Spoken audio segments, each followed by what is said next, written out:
Hello and welcome to the Sideboard here at the 2015 Players Championship. I am Nick Miller alongside our Players champion, Jim Davis.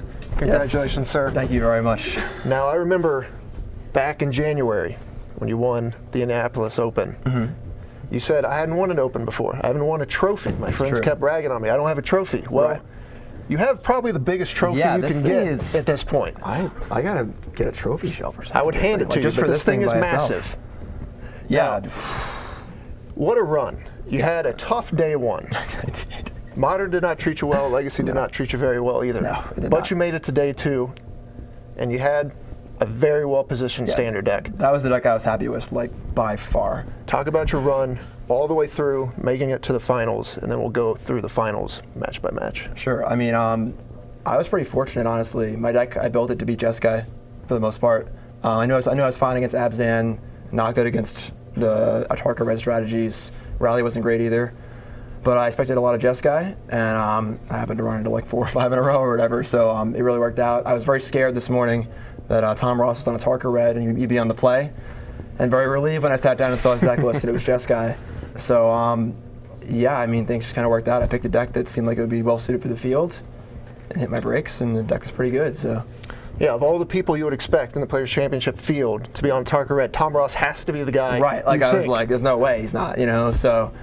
Yes, there's definitely a sigh of relief this morning when we saw that. Turns out you get deck lists. He's on the Jeskai Black deck that the entire Roanoke crew is on. Right. Systematically, you destroyed the Roanoke crew through the standard bracket. You beat Tom. There were some close ones, but sure. You beat Brad. And of course, you beat Todd, setting up, game 2 or match 2 of the finals. Modern. Yes.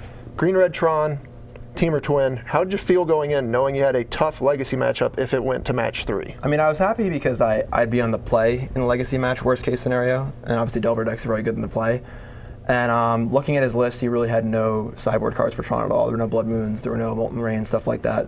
So I knew if I assembled Tron, I'd be in good shape in the post-board games. Obviously, he has a twin combo, but he's a little lighter on it. There's only like 5 creatures and 3 twins, so he wouldn't be able to combo me as effectively.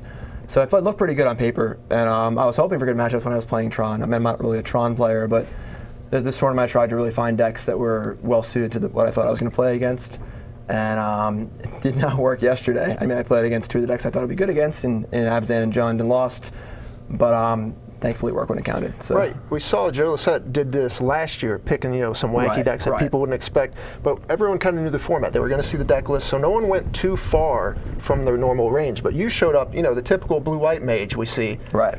Playing green-red in Modern, green-red in Standard, and then Sultai in Legacy. Right. The delay in between the matches was I had to take the cards out of my Tron deck and put them into my standard deck into my Tron deck. But yeah, I mean, with Legacy, I just kind of stayed with the deck I knew. 3 formats is a lot to test for, so I kind of was like, all right, I'm going to take one format and kind of just play something I know, and then try and metagame the other ones. Obviously, standard was the most important because that was today, and that's single elimination, that's the biggest thing. Matches yesterday, are important for seeding, but today, if you lose, you're dead. So I spent most of my time on standard. I played this deck 2 weeks ago. I did poorly, so no one really knew about it, which is good. And then I didn't play at the Invitational for that reason. I thought the other deck was very good against Jeskai in particular. So, yeah. Well, let's go back a little bit more.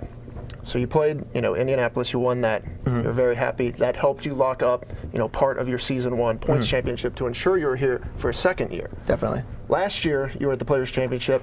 Did not go very well. You were very motivated to do well this year. Talk about how, that last year's experience kind of fueled you this year. And now, you're already locked in as the first 3-time Players' Championship participant. Yeah, I mean, last year was bad. Last year I was very, very disappointed. Came in with some pretty high expectations. Obviously, coming in second to dead last is probably wasn't in the expectations.